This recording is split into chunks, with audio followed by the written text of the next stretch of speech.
Hello friends, good morning. മലയാള T V സീരിയലിലേക്ക് എല്ലാവർക്കും സ്വാഗതം. അങ്ങനെ സച്ചിയും രേവതിയും ടൂറ് പോയി അവരവിടെ നിന്ന് പൂക്കൾ മേടിക്കുന്നതിനെ പറ്റിയൊക്കെ ചർച്ച ചെയ്തുകൊണ്ടിരിക്കുക. അപ്പോഴാണ് നമ്മുടെ ചന്ദ്രമതിക്കൂടെ ഉറക്കം നഷ്ടപ്പെട്ടിരിക്കുന്നത്. കൂട്ടിയിൽ നിന്ന് തുറന്നു വിട്ടിരിക്കുക രണ്ടിനെയും. ഇപ്പം അവരവിടെ സന്തോഷത്തോടെ പാറിപ്പറന്ന് നടക്കുമായിരിക്കും എന്നൊക്കെയാണ് ചന്ദ്ര ചിന്തിക്കുന്നത്. രണ്ടിനെ പെട്ടെന്ന് തന്നെ തിരിച്ചിങ്ങോട്ടേക്ക് വരുത്തണം, എന്താ അതിനൊരു വഴി എന്നും പറഞ്ഞുകൊണ്ട് ചന്ദ്രമതി ഇങ്ങനെ ആലോചിക്കും കേട്ടോ. കുറേ നേരം ഒന്ന് ആലോചിച്ചു. അപ്പോഴത്തേക്കും നമ്മുടെ രവിയേട്ടൻ വന്നു. രവിയേട്ടൻ പറഞ്ഞു, നീ എന്നെ ചന്ദ്ര ആലോചിക്കുന്നതെന്ന് ചോദിച്ചു. എനിക്കറിയാം, മരുമക്കൾ ഭർത്താക്കന്മാരുടെ കൂടെ അല്ലെങ്കിൽ മക്കളുടെ കൂടെ എവിടെയെങ്കിലും പോയാലോ വീട്ടിലിരിക്കുന്ന അമ്മായിമ്മമാർ അവരെങ്ങനെയെങ്കിലും തിരിച്ചെത്തിക്കാൻ വേണ്ടി അസുഖം നടിക്കലൊക്കെ പതിവുണ്ട് എന്ന് രവിയേട്ടൻ പറയാം. അവരെ തിരിച്ചെത്തിക്കാനുള്ള വല്ല പ്ലാനും ആണോ ഇരുന്ന് ആലോചിക്കുന്നത്? അതാണ് ചന്ദ്രേ എന്ന് രവിയേട്ടൻ ചോദിക്കുമ്പോഴത്തേക്കും ഇദ്ദേഹത്തിൻ്റെ കയ്യിൽ മനസ്സ് വായിക്കുന്ന യന്ത്രം വല്ലതും ഉണ്ടോ എന്ന് ചന്ദ്ര നേരം പതുക്കെ ഇരുന്ന് പറയാം മനസ്സിൽ. അപ്പോഴേക്കും നമ്മുടെ രവിയേട്ടൻ എന്തോ എന്താ എന്ന് പറഞ്ഞ് അവിടെ നിന്ന് അങ്ങോട്ടേക്ക് പോയി. ചന്ദ്രനേരം എത്തി വലിഞ്ഞിങ്ങനെ നോക്കുവാണ്. ആവശ്യമില്ലാത്ത അസുഖമൊന്നും അവിടെ വേണ്ട കേട്ടോ എന്ന് പറഞ്ഞിട്ട് രവിയേട്ടൻ പോവുക. അല്ലെങ്കിൽ 2-3 ദിവസം കാണാനും മാത്രം അവിടെ എന്താ ഉള്ളതെന്ന് ചന്ദ്ര ചോദിക്കുമ്പം പറയുന്ന കേട്ടാൽ തോന്നും നീ അവിടെ പോയിട്ടുണ്ടെന്ന്. അപ്പോഴേക്കും ചാടി ഇങ്ങ് എഴുന്നേറ്റ് വന്നിട്ട് അതിന് നിങ്ങൾ എന്നെ എവിടെയെങ്കിലും കൂട്ടിക്കൊണ്ട് പോയിട്ടുണ്ടോ? കല്യാണം കഴിഞ്ഞിട്ട് വർഷം എത്രയായി? നിങ്ങൾ എവിടേക്കെങ്കിലും കൊണ്ടുപോയിട്ടുണ്ടോ? ഏതെങ്കിലും ഒരു സ്ഥലം കാണിച്ചു തന്നിട്ടുണ്ടോ എന്ന് ചോദിക്കുമ്പം നീ അങ്ങനെ പറയരുത്, എത്രയോ സ്ഥലങ്ങൾ ഞാൻ നിന്നെ കാണിച്ചു തന്നിട്ടുണ്ടെന്ന് ചോദിച്ചു. കാണിച്ചു തന്നു. നിങ്ങൾ കാണിച്ചു തന്നു. എവിടെയെങ്കിലും പോകണമെന്ന് പറഞ്ഞാൽ നിങ്ങൾ എന്നെ പിടിച്ച നിങ്ങൾ ഓടിക്കുന്ന ബസ്സിൽ അങ്ങ് കയറ്റിയിരുത്തും. പോകുന്ന റൂട്ടിലുള്ള സ്ഥലങ്ങളൊക്കെ കാണിച്ചു തരും. അല്ല വേറെ ഏത് സ്ഥലം നിങ്ങൾ കാണിച്ചു തന്നിട്ടുള്ളത്? അല്ല നമ്മൾ അപ്പം ഡൽഹിയിലും ആഗ്രയിലൊക്കെ പോയിട്ടില്ലേ? താജ്മഹൽ കണ്ടിട്ടില്ലേ? അതൊക്കെ നീ മറക്കും എനിക്കറിയാമെന്ന് പറയുമ്പം അതെ നിങ്ങളുടെ അമ്മയും കൂടെ ഇല്ലായിരുന്നു, അതുകൊണ്ട് ആ യാത്ര ഒന്നും ഞാൻ കണക്കിലെടുത്തിട്ടേ ഇല്ല എന്ന് ചന്ദ്ര. എന്നാൽ പിന്നെ നീ കണക്കിലെടുക്കണ്ട. മക്കൾ എവിടെ എത്തിയെന്ന് ഞാൻ വിളിച്ചു നോക്കട്ടെ എന്ന് പറഞ്ഞ് രവിയേട്ടൻ അവിടെ നിന്ന് ഫോൺ എടുത്ത് വിളിക്കുക ഇവരെ. അപ്പം തന്നെ മകൻ്റെ വീഡിയോ കോൾ ഇങ്ങോട്ടേക്ക് വന്നു. ഹലോ എടാ മോനെ, ഞാൻ നിന്നെ അങ്ങോട്ട് വിളിക്കാൻ പോകുമായിരുന്നല്ലോടാ, അപ്പോഴാണ് ഞാൻ ഇങ്ങോട്ട് വിളിച്ചതെന്ന് രവിയേട്ടൻ. നിങ്ങളവിടെ എത്തിയോന്ന് ചോദിക്കുമ്പം എത്തിയച്ചാ ഞങ്ങളിവിടെ ഉണ്ടെന്ന് പറഞ്ഞു. ആണോടാ, എങ്ങനെ ഉണ്ടായിരുന്ന യാത്രയൊക്കെ? അത് പ്രശ്നമൊന്നും ഇല്ലായിരുന്നല്ലോ അല്ലേന്ന് ചോദിക്കുമ്പം എന്ത് പ്രശ്നമാച്ചാ? ഒരു പ്രശ്നവും ഇല്ല. അപ്പം നല്ല രസമുണ്ട് അച്ഛാ, അച്ഛനും കൂടി വേണമായിരുന്നു എന്ന് നമ്മുടെ രേവതി പറയുമ്പം അച്ഛൻ വന്നാൽ നിങ്ങളുടെ മൂടൊക്കെ പോകും, ഈ രസം എന്തായാലും ഉണ്ടാവില്ല മക്കളെ എന്ന് രവിയേട്ടൻ പറയാം. അപ്പോഴത്തേക്ക് ചന്ദ്ര അപ്പം ഇതൊക്കെ അറിയാലേ, എന്നിട്ടാണോ താജ്മഹൽ കാണാൻ പോയപ്പോൾ നിങ്ങളുടെ അമ്മയും കൂടെ നിങ്ങൾ കൂട്ടിയതെന്ന് ചോദിക്കണോ ചന്ദ്ര. അപ്പോഴത്തേക്കും സച്ചിൻ രേവതി നോക്കാം. ഹായ് അമ്മേ, പോടാ അവിടെ നിന്ന് ചന്ദ്ര. അപ്പോൾ നമ്മുടെ രേവതിക്ക് ചിരി വന്നു. രേവതി ചിരിക്കാം. അവളെ വിട നീ, അവളെന്തോ ചൂടില്ല. ക്ലൈമറ്റൊക്കെ എങ്ങനെ ഉണ്ടോ ഇവിടെ? സൂപ്പറാണോ എന്ന് ചോദിക്കുമ്പോൾ നല്ല ക്ലൈമറ്റ് അച്ഛാ, ഒരു കുഴപ്പമില്ല, നല്ല സമയത്ത് തന്നെ ഞങ്ങൾ വന്നതെന്നൊക്കെ പറഞ്ഞു. സച്ചേട്ട ഇവിടുത്തെ കാഴ്ചകളൊക്കെ അച്ഛന് കാണിച്ചു കൊടുക്കാൻ പറഞ്ഞു. അങ്ങനെ അതെല്ലാം കാണിക്കുന്നു. അപ്പോൾ നോക്കിയ ചന്ദ്ര നല്ല രസമുണ്ട്, മല, തേയിലത്തോട്ടം, കുന്ന്, എനിക്ക് കാണാൻ ഒരു രസവും തോന്നില്ല എന്ന് ചന്ദ്ര അന്നേരം പറയാം. നമ്മുടെ നാടിന് ദൈവത്തിൻ്റെ സ്വന്തം നാടെന്ന് പറയുന്നത് ചുമ്മാതെ അല്ല, അതാ കാണുക്കാണ് നീ കാണ് എന്ന് രവിയേട്ടൻ. ഇനി വരുമ്പോഴേ അച്ഛനെ അമ്മയും കൊണ്ടുവരാമെന്ന് പറഞ്ഞു സച്ചി. അത് പിന്നൊരിക്കലും നമുക്ക് പ്ലാൻ ചെയ്യാടാന്ന് അച്ഛൻ പറയുമ്പം അച്ഛൻ ഭക്ഷണം കഴിച്ചോന്ന് ചോദിച്ചു. കഴിച്ചു മോളെ. പിന്നെ ഗുളികയൊന്നും കഴിക്കാൻ മറന്നില്ലല്ലോ എന്ന് രേവതി ചോദിക്കുമ്പം അയ്യോ മോളെ, ഞാൻ ആ കാര്യമേ മറന്നുപോയി, മോളെ ഓർമ്മിപ്പിച്ച് എന്തായാലും നന്നായി. ഞാൻ കഴിച്ചോളാം കേട്ടോ. എന്താ അച്ഛാ ഇങ്ങനെയൊക്കെ? ഇങ്ങനെയാണെങ്കിലേ യാത്ര ഒഴിവാക്കി ഞങ്ങൾക്ക് അങ്ങോട്ട് വരേണ്ടി വരും കേട്ടോ എന്ന് പറയുമ്പോൾ അയ്യോ അതൊന്നും വേണ്ട ഇനി ഞാൻ മറക്കത്തില്ല. അപ്പോഴത്തേക്കും ചന്ദ്ര ഒന്ന് സന്തോഷിച്ചതായിരുന്നു, പക്ഷേ ചീറ്റിപ്പോയി. നിങ്ങൾ സാവധാനം ഒന്നും എല്ലാം കണ്ടും കേട്ടും അടിച്ച് പൊളിച്ച് വന്നാൽ മതിയെന്ന് അച്ഛൻ. അത് പിന്നെ നിങ്ങളുടെ മോനോട് പ്രത്യേകിച്ച് പറയേണ്ട കാര്യമുണ്ടോ? അവനെ എവിടെ ചെന്നാലും അടിയും പൊളിയും തന്നെയാണെന്ന് ചന്ദ്ര പറയാം. അത് കേട്ടപ്പം അമ്മേ, അങ്ങനെ വെറുതെ അടിപിടി കൂടുന്ന ആളൊന്നും അല്ല സച്ചേട്ടൻ എന്ന് പറഞ്ഞപ്പം അറിയാമെന്ന് ചന്ദ്ര. അപ്പം അത് കേട്ടപ്പോൾ രവിയേട്ടൻ ചന്ദ്ര നീ ഓരോന്ന് പറഞ്ഞു അവരുടെ സന്തോഷം കെടുത്തി കളയല്ലേ, അവരവിടെ നിന്ന് സ്വസ്ഥമായിട്ട് സ്ഥലങ്ങളൊക്കെ കണ്ടൊന്ന് ആസ്വദിക്കട്ടെ എന്ന് പറഞ്ഞു. എന്തായാലും നിങ്ങളിവിടെ ഇല്ലാത്തതിൻ്റെ ഒരു വിഷമം ഇല്ലാതില്ല, പിന്നെ 2-3 ദിവസത്തെ കാര്യമല്ലേ ഉള്ളൂ, അത് ഞങ്ങളങ്ങ് സഹിച്ചോളാമെന്ന് പറഞ്ഞു. നിങ്ങൾ സന്തോഷത്തോടെയൊക്കെ ചുറ്റി കറങ്ങിയിട്ട് കേട്ടോ എന്ന് പറയുമ്പം കേട്ടോന്ന് ചോദിച്ചു. കേട്ടു മോളെ നന്നായിട്ട് നോക്കിയേക്കണം കേട്ടോടാ, അവൾക്ക് പരിചയമില്ലാത്ത സ്ഥലമാണെന്നൊക്കെ അച്ഛൻ പറയുക. ഞാൻ ഇവരുടെ കയ്യിൽ നിന്ന് വിടത്തില്ല, എന്താ പോരെ അച്ഛന്? അങ്ങനെ സന്തോഷത്തോടു കൂടി ഫോണൊക്കെ വിളിച്ചു. ഞങ്ങൾ പിന്നെ വിളിക്കാമെന്ന് പറഞ്ഞാൽ ഫോണും കട്ട് ചെയ്തു. രവിയേട്ടൻ ഇങ്ങനെ ഫോൺ കട്ട് ചെയ്ത് കഴിഞ്ഞപ്പോഴത്തേക്ക് ഒരു സങ്കടം, അവരവിടെ ഇല്ലാത്തത് കൊണ്ട് എന്തോ ഒരു ശൂന്യത പോലെ തോന്നുകയാണെന്ന് പറഞ്ഞപ്പോൾ എന്തോന്നും ശൂന്യത, ഞങ്ങളൊക്കെ അല്ലേ ഇവിടെ ഉള്ളത്, പിന്നെ എന്താ കുഴപ്പമൊന്നും ചന്ദ്രമതി ചോദിക്കാം. അവരുടെ സ്ഥാനത്ത് വേറെ ആരുണ്ടായിട്ടും കാര്യമില്ല ചന്ദ്ര എന്ന് രവിയേട്ടൻ പറഞ്ഞു. അവർ തന്നെ വേണം എന്നും പറഞ്ഞ് രവിയേട്ടൻ അവിടെ നിന്ന് അങ്ങ് പോവുക. എന്ന് പറഞ്ഞ് ചന്ദ്ര അവിടെ നിൽക്കുന്നു. പിന്നെ സച്ചിയും രേവതിയും കൂടി അവിടെ നിന്ന് എല്ലാം കാണുന്നു. സച്ചിയാണെങ്കിൽ കൂന്നും പറഞ്ഞ് കൂകി വിളിക്കുക വലിയ മലയിലേക്ക് നോക്കി. അങ്ങനെ അതിനകത്തോടെ ഇങ്ങനെ നടക്കുന്നു. അങ്ങനെ അവർ സന്തോഷമായിട്ട് നല്ല കോടമഞ്ഞിലൂടെയൊക്കെ ഇങ്ങനെ നടക്കുമ്പോൾ കുറേ പേര് അവിടെ ഇരുന്ന് വെള്ളം അടിച്ചുകൊണ്ട് കുറേ ചെറുക്കന്മാർ. അപ്പോൾ അവരുടെ ഇടയിലേക്കാണ് ഇവർ രണ്ടുപേരും കൂടെ ചിരിച്ച് കളിച്ച് ചെല്ലുന്നത്. അങ്ങനെ അവർ ചെന്നപ്പോഴത്തേക്കും ഇവന്മാരവരെ കണ്ടു. അപ്പോൾ രേവതിയെ കണ്ടപ്പോഴത്തേക്കും അവന്മാർക്ക് വല്ലാത്തൊരു ഇത്. അപ്പോൾ ദേ ഇങ്ങനെ അങ്ങോട്ടും ഇങ്ങോട്ടും ഇവന്മാർ നോക്കുക. എന്നിട്ട് ഇവരുടെ ചിരിയും കളിയൊക്കെ. അപ്പോഴത്തേക്ക് സച്ചി രേവതി ഇങ്ങനെ എടുത്ത് പൊക്കി. അപ്പോൾ രേവതി എന്ന് പറഞ്ഞ് സച്ചി വിളിക്കുക. അപ്പോൾ കൂടെയുള്ള പേരെനിക്ക് ഇഷ്ടപ്പെട്ടു, പേര് കൊള്ളാമെന്ന് പറഞ്ഞു. അപ്പം എനിക്ക് പേരിനേക്കാളും ഇഷ്ടപ്പെട്ടത് അവളെയാണെന്ന് പറഞ്ഞ് വേറൊരുത്തം പറയുന്നു. അങ്ങനെ രേവതിയെയും സച്ചിയെയും ഇവന്മാർ ഫോളോ ചെയ്യാൻ തുടങ്ങി. പിന്നെ കറങ്ങി തിരിഞ്ഞ് അവർ രണ്ടുപേരും കൂടി നിന്നെടുത്ത് തന്നെ വന്നു. നല്ല രസമുണ്ടല്ലോ സച്ചേട്ടാന്ന് പറയുമ്പം അതുകൊണ്ട് തന്നെയല്ലേ നമ്മൾ ഇവിടേക്ക് വന്നത് എന്നും പറയാണ്. അപ്പോൾ അതിൻ്റെ ചക്കരയല്ലേ എന്ന് പറഞ്ഞുകൊണ്ട് ഇവരിങ്ങനെ നിൽക്കുക. അപ്പോൾ അവന്മാർ പിന്നാലെ വന്ന് ഇവരെ ഫോളോ ചെയ്ത് ഇങ്ങനെ നിൽക്കുക കേട്ടോ. അപ്പോൾ അവന്മാരാണെങ്കിലും ഇത് വല്ലാത്ത രീതിയിൽ ഇങ്ങനെ സംസാരിക്കുന്നു. എന്നിട്ട് ഇവന്മാർ വണ്ടി നിർത്തി അവരുടെ അടുത്തേക്ക് ചെല്ലുക കേട്ടോ. അവളവൻ്റെ ഭാര്യയാടാന്ന് കൂടെയുള്ള പറഞ്ഞു. നെറ്റിയിൽ സിന്ദൂർ, കഴുത്തിൽ താലിയൊക്കെ ഉണ്ടടാ എന്നൊക്കെ ഒരുത്തം പറയുമ്പം എടാ ഭാര്യയാണെന്ന് ഞങ്ങൾക്കും മനസ്സിലായി, ആരുടെ ഭാര്യയാണെന്നേ സംശയമുള്ളെന്ന് കൂടെയുള്ള വേറെ ഒരുത്തൻ. അപ്പം അത് ശരിയാ, ഇത് വല്ലവൻ്റെയും ഭാര്യയാണെന്നൊക്കെ പറയാട്ടെ ഇവന്മാർ അങ്ങോട്ടും ഇങ്ങോട്ടും. അപ്പം അങ്ങനെ രണ്ടുപേരും കൂടി കെട്ടിപ്പിടിച്ചൊക്കെ നിൽക്കുന്ന കണ്ട് ഇവന്മാരിങ്ങനെ പറയുന്നു. അപ്പോഴത്തേക്കും രേവതി എന്താ സച്ചേട്ടാ ഇങ്ങനെ? അതൊന്നും കുഴപ്പമില്ലെന്ന് നമ്മുടെ സച്ചി പറയുന്നത്. ഇങ്ങ് വന്നേന്ന് പറഞ്ഞുകൊണ്ട് സച്ചി എന്നിട്ട് രേവതിയുടെ കയ്യും പിടിച്ച് പിന്നെ അടുത്ത സ്ഥലത്തേക്ക് കയറി പോന്നു. അങ്ങനെ നടന്ന് പോയപ്പോഴത്തേക്കും രേവതിയുടെ കാലിൽ എന്തോ പറ്റി രേവതി എന്താ പറ്റിയെന്ന് ചോദിച്ചു സച്ചി. കാല് നന്നായി വേദനിച്ചു എന്നും പറഞ്ഞിങ്ങനെ രേവതി ഇങ്ങനെ പറയുമ്പോഴത്തേക്ക് ഇവന്മാർ ഇതെല്ലാം കണ്ടുകൊണ്ട് നിൽക്കുക. വേദന ഉണ്ടോയെന്ന് ചോദിച്ചു. അപ്പോൾ വേദനയുണ്ട് സച്ചേട്ടാ എന്ന് രേവതി പറയുന്നു. ഹോസ്പിറ്റലിലെല്ലാം പോകണമെന്ന് ചോദിച്ചപ്പം അതൊന്നും വേണ്ടാന്നും പറഞ്ഞു. അങ്ങനെ ഇവർ രണ്ടുപേരും കൂടി ഇങ്ങനെ അവിടെ വല്ലാത്ത രീതിയിൽ ഇങ്ങനെ നിൽക്കുക. കാരണം രേവതിയുടെ കാല് വേദന കാരണം നടക്കാൻ വയ്യല്ല, ഞാൻ എടുക്കാൻ നിന്നെ സച്ചി പറഞ്ഞു. എടുക്കുമെന്നും വേണ്ട, എനിക്ക് നടക്കാനൊക്കെ പറ്റുമെന്ന് രേവതി. പിന്നെ നീയല്ലേ പറയുന്നതെന്ന് പറഞ്ഞുകൊണ്ട് സച്ചി ഇങ്ങനെ എടുത്ത് പൊക്കിക്കൊണ്ട് നടന്നുകൊണ്ട് പോകും. അപ്പോൾ അവന്മാർ അവിടെ നിന്ന് ഇത് കാണുക കേട്ടോ. അപ്പോൾ അവരൊക്കെ നോക്കുന്നു. സച്ചേട്ട വേണ്ട സച്ചേട്ട, താഴെ ഇറക്ക് സച്ചേട്ട, വീട് സച്ചേട്ട, ആളുകളൊക്കെ നോക്കുന്നുണ്ട് കേട്ടോ എന്നും പറഞ്ഞുകൊണ്ട് നമ്മുടെ രേവതി സച്ചിയോട് പറയുന്നു. എന്നെ എടുക്കാനായിട്ടൊരു കാരണം കേട്ടാൽ നോക്കിയിരിക്കായിരുന്നല്ലേ എന്ന് ചോദിക്കുമ്പം അതേന്ന് പറഞ്ഞു. അപ്പോഴത്തേക്കും ഇവർ പോകുന്നത് അവന്മാർ അവിടെ നിന്ന് നോക്കിക്കൊണ്ട് ഇങ്ങനെ നിൽക്കുന്നു. രേവതി കൊണ്ടുവന്ന് വണ്ടിയിലിരുത്തി.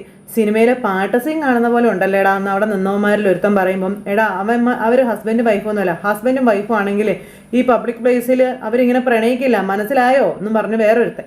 അപ്പോഴത്തേക്കും രേവതിയും സച്ചിയും കൂടി ഇങ്ങനെ പോകുമ്പോൾ നീ ഇങ്ങനെ ഓരോന്ന് പറഞ്ഞുകൊണ്ടിരിക്കാതെടാ, ഇതെന്തോ വശപ്പശക തന്നെയാടാ എന്നും പറഞ്ഞുകൊണ്ട് അപ്പോഴത്തേക്കും സച്ചി രേവതി എടുത്ത് കറക്കി പതുക്കെ അങ്ങനെ ഇവർ രണ്ടുപേരും വണ്ടിയിലേക്ക് ഇറങ്ങി പോകുന്നു. അപ്പോഴേക്കും അവന്മാർ വണ്ടിയിലേക്ക് കയറുന്നു ഇവരെ ഫോളോ ചെയ്യാൻ വേണ്ടിയിട്ട്. അടി കിട്ടും. ഈ കിരൺ അടി കൊടുക്കുന്നവനാ, വാങ്ങുന്നവനല്ല. നമ്മളിവിടെ തന്നെ ഉണ്ടല്ലോ, നോക്കാടാ എന്നും പറഞ്ഞുകൊണ്ട് അവന്മാരിങ്ങനെ നിൽക്കുന്നു. ഇപ്പോൾ രേവതിയും സച്ചിയും പോയി. അത് കഴിഞ്ഞ് പിന്നെ കാണിക്കുന്നത് അച്ഛനാണെന്നുണ്ടെങ്കിൽ ഇങ്ങനെ റൂമിൽ അങ്ങോട്ടും ഇങ്ങോട്ടും നടക്കും. അപ്പോൾ ഇവിടെ കുടിക്കാൻ വെള്ളം വെച്ചിട്ട് ആ ജഗ്ഗും കാണുന്നില്ല, ഒന്നും കാണുന്നില്ലല്ലോ. എടി ചന്ദ്രേ അപ്പോഴത്തേക്ക് അടുക്കളയിൽ മുട്ടമണിയാ. ചന്ദ്രത വരുന്നു ഷോ എന്ന് പറഞ്ഞുകൊണ്ട് ചന്ദ്ര ഒച്ച വെച്ചോടെ റൂമിലേക്ക് ചെല്ലുന്നു. എന്താ രവിയേട്ടാന്ന് ചോദിച്ചു. ഇവിടെ ഇരുന്ന വെള്ളം എന്തിയെന്ന് ചോദിച്ചു. വെള്ളമോ? ഇവിടെ ജഗ്ഗും വെള്ളവും കൂടി ഇരുന്നു. അത് എന്തിയേ?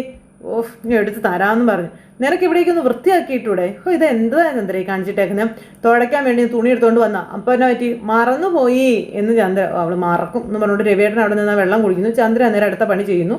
എല്ലാം കഴിഞ്ഞ് രവിയേട്ടൻ അവിടെ നിന്ന് അങ്ങോട്ടേക്ക് പോവുക. അപ്പോൾ അടുത്തത് എന്നും പറഞ്ഞുകൊണ്ട് ചെല്ലുമ്പോൾ അവിടെ തുണികൾ മുഴുവൻ ഹാളിലൊക്കെ വലിച്ചു വാരിയിട്ടിരിക്കാം. ചന്ദ്രേ എന്നും പറഞ്ഞ് രവിയേട്ടൻ വിളിച്ചു.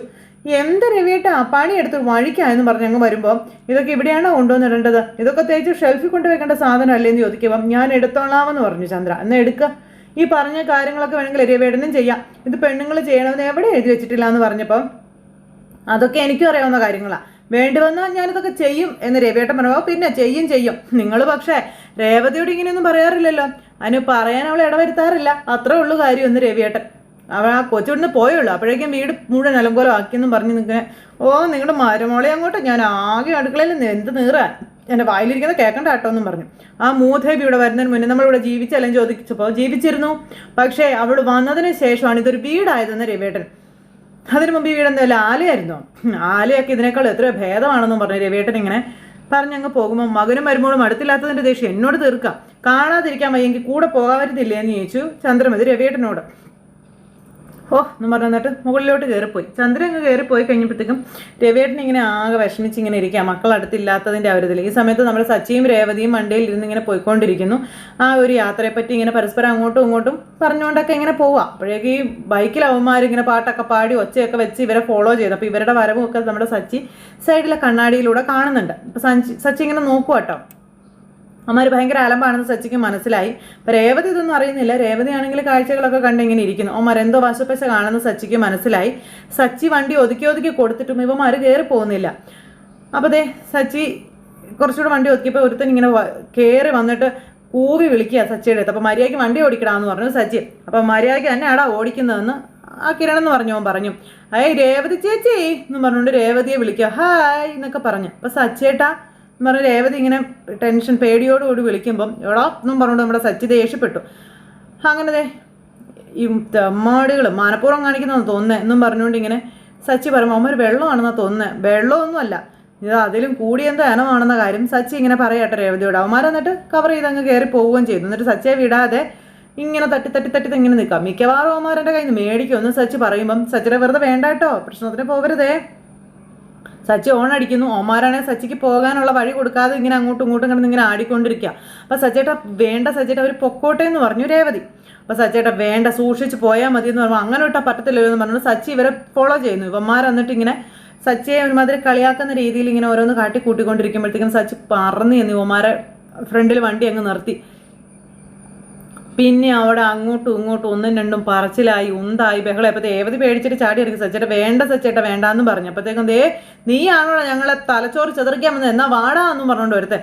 ആരുടെ തലച്ചോറാണ് ചെതറെന്ന് നമുക്ക് നോക്കാടാന്ന് പറഞ്ഞു. അപ്പോഴത്തേക്ക് സച്ചി അങ്ങ് ചെന്നു. അപ്പോൾ സച്ചേട്ട വേണ്ട എന്നും പറഞ്ഞുകൊണ്ട് രേവതി. അപ്പോൾ ചേട്ടനെ വിടി ചേച്ചി, ചേട്ടൻ കണക്കൊക്കെ തീർക്കട്ടെ, അപ്പോൾ തീർത്ത് കഴിയുമ്പോൾ ലാഭം ഞങ്ങൾക്കായിരിക്കും എന്നൊക്കെ പറഞ്ഞുകൊണ്ട് അവന്മാർ പറഞ്ഞു.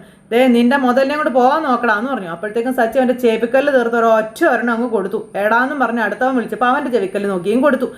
അപ്പോൾ സച്ചേട്ട വേണ്ട സച്ചേട്ടെന്ന് പറഞ്ഞ് രേവതി പിടിക്കുക. സച്ചി ആരാ പൊന്നുമോൻ വിട്ടു കൊടുത്തു. പിന്നെ അവന്മാരുടെ ചെവിക്കല്ല് തീർത്ത് ഇങ്ങനെ കൊടുക്കുക. പിന്നെ കുറേ പേര് ഈ സച്ചേട്ടനെ പിടിച്ചു വെച്ചു. വേണ്ട ചേട്ടാ അവന്മാർ പ്രശ്നക്കാരെ ഏട്ടാന്നും പറഞ്ഞു. അപ്പോഴേക്കും നീ വണ്ടിയെ കയറാൻ പറഞ്ഞു. അങ്ങനെ നമ്മുടെ സച്ചിയും രേവതിയും കൂടെ കാറിൽ കയറിപ്പോയി. അടി മേടിച്ചിട്ട് അവന്മാരിങ്ങനെ നിൽക്കുക. അവനെ എടുക്കണം അല്ലെങ്കിൽ അവനെ തൂക്കണമെന്നൊക്കെ പറഞ്ഞുകൊണ്ട് അവിടെ അങ്ങനെ നിൽക്കുകയാണ്. ഇത് കഴിഞ്ഞതിന് ശേഷം പിന്നെ കാണിക്കുക നമ്മുടെ ശ്രുതിയാട്ടോ. ശ്രുതിയാണെന്നുണ്ടെങ്കിൽ അവിടെ വീട്ടിലിങ്ങനെ ഇരുന്ന് ഊഞ്ഞാലാട്ടവും ചിന്തയും കാര്യങ്ങളൊക്കെ ആയിട്ട് ഇരിക്കുന്നു. ഭയങ്കര ചിന്തയും ആലോചനയൊക്കെയാണ്. അപ്പോൾ സച്ചിയെ രേവതി ഇവിടെ നിന്ന് ഓടിക്കണമെന്ന് പറഞ്ഞിരുന്ന സച്ചി രേവതി പോയിട്ടും ശ്രുതിയുടെ ആ ഒരു ടെൻഷൻ ഒരു മാറ്റവും ഇല്ല. അപ്പോഴത്തേക്കും ശ്രുതി അങ്ങോട്ടേക്ക് വന്നു. നിനക്ക് എന്നാ പറ്റിയ ശ്രുതി, നീ എന്നെ ഇവിടെ ആലോചിച്ചിരിക്കണേന്ന് ചോദിച്ച്. അപ്പോൾ രാവിലെ ഷോറൂമിൽ ഇരിക്കുമ്പോൾ മുതൽ ഞാൻ നിന്നെ ശ്രദ്ധിക്കുന്നതാണല്ലോ, എന്താ നിനക്ക് ഇത്ര മൂഡ് ഓഫ്, ഇനി നിന്റെ അച്ഛനെ കുറിച്ച് ഓർത്തിട്ടാണോ എന്നൊക്കെ ചോദിക്കുമ്പം നമുക്കും ടൂർ പോകണം ശ്രുതി എന്ന് ശ്രുതി പറഞ്ഞപ്പം അപ്പോൾ അതാണ് കാര്യമല്ലേ, സച്ചി രേവതിയൊക്കെ ടൂർ പോയത് നീ കണ്ടില്ലേ, അതുകൊണ്ട് നമുക്കും പോകണമെന്ന് പറയുമ്പോൾ അതാണ് എത്ര വലിയ കാര്യം, നമുക്കും പോവാമല്ലോ, ഒരു 2 ആഴ്ച കൂടി കഴിയട്ടെ. അതെന്തിനാ 2 ആഴ്ച വരെ വെയിറ്റ് ചെയ്യുന്നേ, നമുക്ക് നാളെ തന്നെ പോകാമെന്ന് പറഞ്ഞു. ശ്രുതി, നിന്റെ അച്ഛൻ മരിച്ചിട്ട് അത്രയൊന്നും ആയില്ലല്ലോ, ഈ സമയത്ത് തന്നെ നമ്മൾ ടൂറ് പോയാൽ ആളുകൾ അവരൊന്ന് പറയത്തില്ലേന്ന് ചോദിച്ചു. പിന്നെ ആളുകൾ നമ്മൾ ടൂറ് പോകുന്നത് നോക്കി നിൽക്കല്ലേ എന്ന് വെച്ചാൽ അവിടെ ശ്രുതിക്ക് അറിയാവുന്നതാണല്ലോ, ഞാൻ വല്ലാത്തൊരു മാനസികാവസ്ഥയിലാണ് ഇപ്പോൾ ഉള്ളതെന്ന്. ഒരു 2-3 ദിവസം ഒന്ന് മാറി നിന്നാൽ എൻ്റെ മനസ്സൊക്കെ ഒന്ന് ചേഞ്ച് ആകും. അതും നീ പറഞ്ഞത് ശരിയാ. അതുമാത്രമല്ല, കല്യാണം കഴിഞ്ഞാൽ നമ്മൾ ഇതുവരെ എവിടെയെങ്കിലും പോയിട്ടുണ്ടോ എന്ന് ചോദിച്ചു. അത് പിന്നെ ഇപ്പോൾ ഇനി നീട്ടി വെച്ചൊന്നും ശരിയാവില്ല എന്നേ, അതുകൊണ്ട് നമുക്ക് നാളെ തന്നെ പോകാം. എന്താ ശ്രുതി? അതെ, നമുക്ക് നാളെ വാഗമണ്ണിന് പോയാലോ? ഒരു 3 ദിവസത്തെ ട്രിപ്പ് നമുക്ക് എപ്പോൾ അടിച്ച് പൊളിച്ചിട്ട് വന്നാലോ എന്നൊക്കെ ചോദിക്കാം. അത് കേട്ടപ്പം ശ്രുതി ഇങ്ങനെ ആലോചിക്കാം, ഞാൻ അവിടെ റൂം ബുക്ക് ചെയ്യട്ടെ എന്ന് ചോദിച്ചു. അല്ല, അത് പിന്നെ നമുക്ക് അച്ഛനോടും അമ്മയോടൊക്കെ പറഞ്ഞ് സമ്മതം വാങ്ങിച്ചതിന് ശേഷം പോരെ റൂം ബുക്ക് ചെയ്യുന്നതൊക്കെ ചോദിക്കുമ്പോൾ നമുക്ക് ആദ്യം റൂം ബുക്ക് ചെയ്യാൻ ടൂർ പോകാൻ തീരുമാനിച്ചത്, റൂം ബുക്ക് ചെയ്തതിന് ശേഷം അവരോട് പറഞ്ഞാൽ പോരെ, അനുവാദമൊക്കെ ചോദിക്കാൻ നിന്നാൽ എന്തെങ്കിലുമൊക്കെ കാരണങ്ങളുണ്ടാക്കി പോകണ്ടെന്ന് അവർ പറഞ്ഞ് നമ്മൾ എന്ത് ചെയ്യുമെന്ന് ചോദിച്ചു. ഇത്തരം കാര്യങ്ങളൊക്കെ തീരുമാനങ്ങൾ എടുത്തതിന് ശേഷം വീട്ടിൽ പറയുന്നതല്ലേ ബുദ്ധിയെന്നും ചോദിച്ചു. എന്നും പറഞ്ഞിരിക്കുക ശ്രുതി. എന്തായാലും ഞാൻ റൂം ബുക്ക് ചെയ്യാൻ പോകാമെന്ന് പറഞ്ഞപ്പം ശരി, എന്തായാലും നിന്റെ ഇഷ്ടം പോലെ നടക്കട്ടെ എന്ന് ശ്രുതി സമ്മതവും കൊടുത്തു. അപ്പോൾ രാവിലെ തന്നെ അവരോട് വരാൻ പറ, അതായത് വണ്ടി കൊണ്ടുപോകാനുള്ള വണ്ടിയോട് വരാൻ പറഞ്ഞു ശ്രുതി ഇങ്ങനെ അവിടെ ഇരിക്കുക. അപ്പോൾ വിളിക്കുന്നു പറഞ്ഞ് നിർബന്ധിച്ചു. ഇത് കഴിഞ്ഞതിന് ശേഷം പിന്നെ ആ ഗുണ്ടകളെയാണ് കാണിക്കുന്നത്. അവന്മാരാണെങ്കിൽ സച്ചി അടിച്ചതിൻ്റെ ആ ഒരു ഇതിങ്ങനെ മനസ്സിലിട്ട് പെരുക്കി ഇങ്ങനെ ഇരിക്കുന്ന ആ ഒരു സിറ്റുവേഷൻ കാണിച്ച് ഇന്നത്തെ കഥയെ അവസാനിച്ചു. അപ്പോൾ എല്ലാവരും കാത്തിരുന്ന് കാണണം കേട്ടോ. എല്ലാവർക്കും നല്ലൊരു ദിവസം ആശംസിക്കുകയാണ്. എല്ലാവരുടെയും സപ്പോർട്ടിനും സ്നേഹത്തിനും ഒത്തിരി നന്ദി അറിയിച്ചുകൊണ്ട് വീണ്ടും കാണാമെന്നുള്ള പ്രതീക്ഷയോടെ നിർത്തുന്നു. ടാറ്റാ.